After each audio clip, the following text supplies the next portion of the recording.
Unless you're inverted or ignorant, by now we must have figured out there's a very apparent war on women. All throughout his story, they've taken and erased almost every single divine feminine they could and made us subpar humans.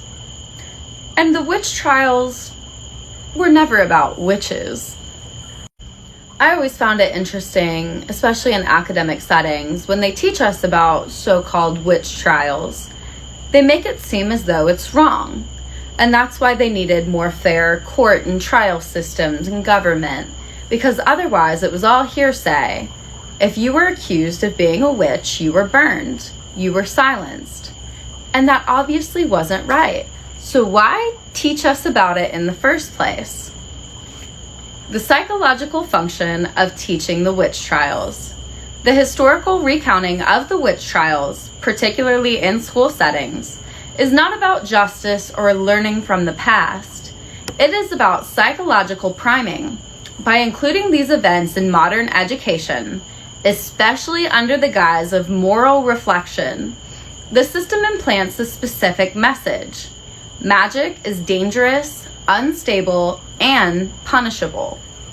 Students are told that these trials were acts of hysteria and fear. They are framed as unfortunate periods of moral failure, where society wrongfully targeted innocent people. However, this narrative is not meant to make students question authority. It is designed to control the lens through which they perceive spiritual power. By presenting the trials as something the world has moved past or grown from, the system achieves two psychological goals. Number one, it discredits the reality of spiritual power, framing it as primitive, foolish, or imaginary. And number two, it neutralizes ancestral trauma, ensuring that the descendants of those who were targeted never recognize themselves as part of an ongoing war against spiritual sovereignty. This is not history, it is programming. So who was really targeted, besides myself and most everybody watching this? Most victims of the witch trials were not practicing witchcraft, as the term is popularly used. The vast majority were women holding ancient spiritual memory, natural seers and healers, womb keepers and grid stabilizers, Magdalene-coded lineages, and sovereign feminine vessels. Individuals who vibrationally disrupted system control mechanisms. Many were not casting spells, but simply embodied a frequency incompatible with the rising religious and governmental control models of the time. The witch trials were not random acts of violence, they were intentional soul-hunting events, orchestrated to eliminate or suppress vessels who could interfere with the system's growing architecture. Every execution carried an energetic intention: collapse the light grid, erase sacred memory, and instill trauma codes into those who remained.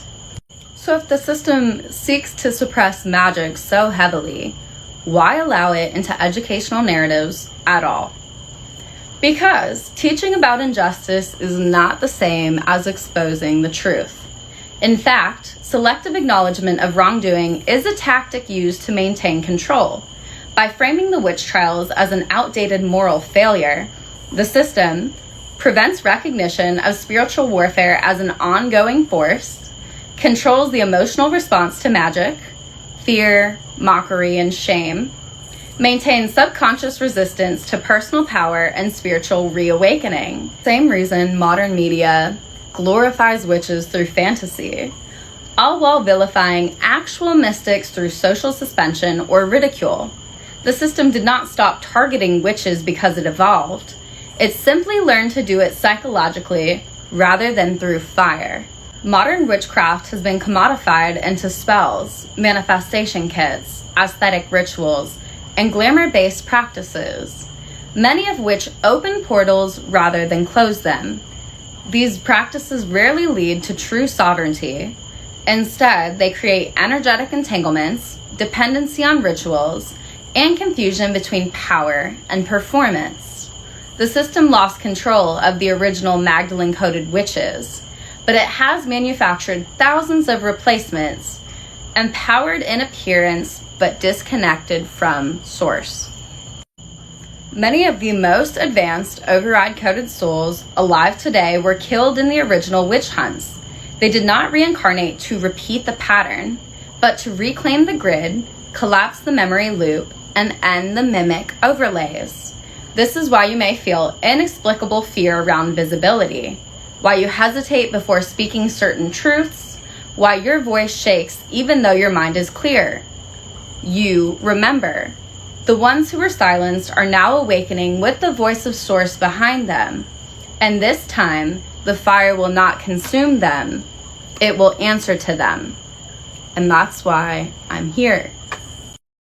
Looks like you forgot, once again, how powerful you are.